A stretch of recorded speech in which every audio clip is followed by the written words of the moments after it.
Senator Dio Wang. Thank you, Mr. President. My question is to the Minister representing the Prime Minister in the Senate. A joint media release by the Prime Minister, Attorney General and Employment Minister on 30 December summarised the Hayden Royal Commission's findings as revealing a widespread and deep-seated culture of lawlessness in the construction industry and beyond, and that, I quote, "This corrupt and illegal conduct will not stop unless there is immediate and effective parliamentary intervention, meaningful reform and strong leadership." As evidenced by the increasing public concern about corruption and lawlessness within a range of organizations, such as doping in sports and match fixing, the systematic exploitation of foreign workers and the abuse of political entitlements and so on, it is clear that misconduct and lawlessness are not confined to the building and construction industry. Does the government believe that the range of misconduct I have just mentioned satisfies its definition of either corruption or lawlessness, and if not, why? The Leader of the Government in the Senate, representing the Prime Minister, Senator Brandis. Well, Senator Wong, it may, depending on the circumstance of the particular case, and in general, yes, it does. Now, Senator Wong, you rightly point out the very serious matters which were found by the Hayden Royal Commission to be part of what the Royal Commissioner concluded to be a culture, a widespread culture within the trade union movement. And I hear Senator Doug Cameron interjecting volubly over there. Senator Doug Cameron probably has more to be ashamed of than most people. Senator Wong,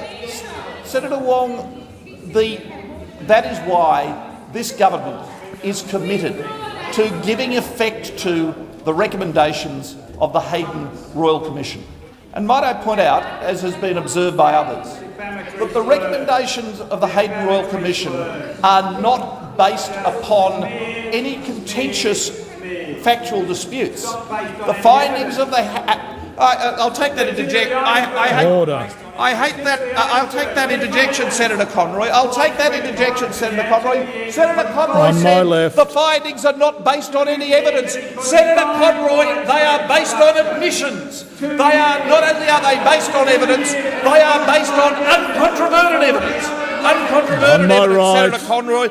Uncontroverted evidence, undisputed evidence, confessions and admissions. So there is no area of factual contention. There is no area of factual contention in relation to the findings of the Royal Commissioner, Mr. Hayden. And there is a test of character now for the Leader of the Opposition.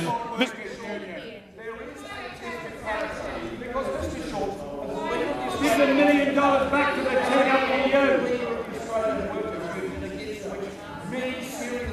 Findings like the Clean Event case were found.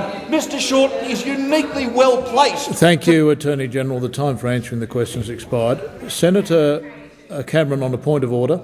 During the Attorney General's response, he indicated that I had more to be ashamed of than most. This was in the context of corruption and bullying in the building and construction industry. This is clearly an aspersion on me. I think my record as a union official, my record in public life is clear. I have always stood up against bullying and intimidation. I have always stood up against corruption. Thank you, Senator Cameron. And my record is clear on that, and that should be withdrawn. Senator Cameron, you've made your point. Order on my right. Senator Brandis would assist the chamber if you want to withdraw that remark. Me too, Senator. Mr. President, Thank you. Order on my left. I gather, Senator Brandis, I didn't hear because of the shouting. Did you withdraw that remark? Thank you, Senator Brandis.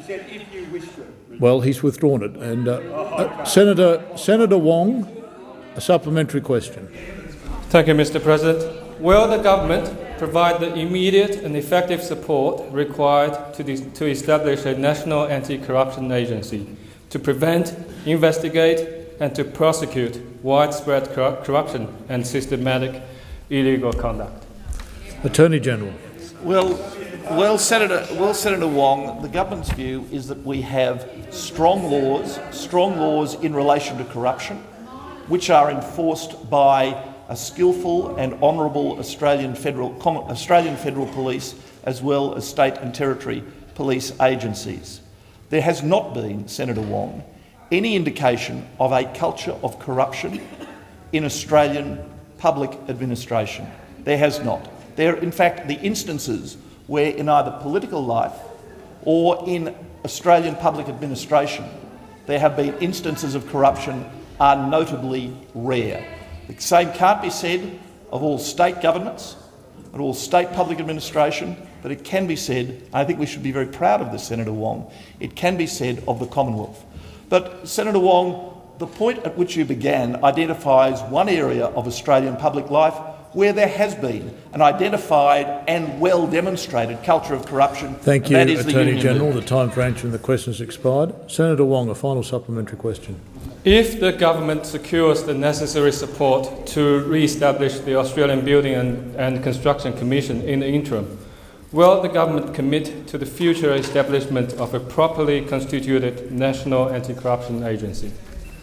Attorney General. Well, Senator Wong, with respect, let's take one thing at a time and let's not confuse two issues. I've just said to you, Senator. On my left. That in Australia, our public administration and our politics, certainly at a federal level, have been remarkably free of corruption. There have been very, very, very seldom instances of either corrupt members of federal parliament or corrupt public servants. There have been one or two, very rare indeed.